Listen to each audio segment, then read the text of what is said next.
Look how hard the snow's blowing.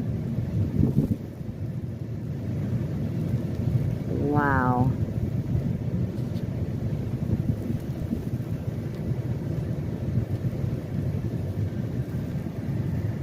That's crazy.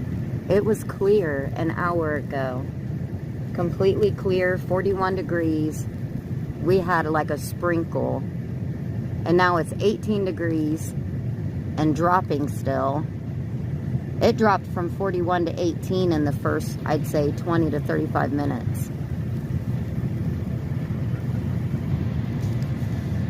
Now let's turn on this.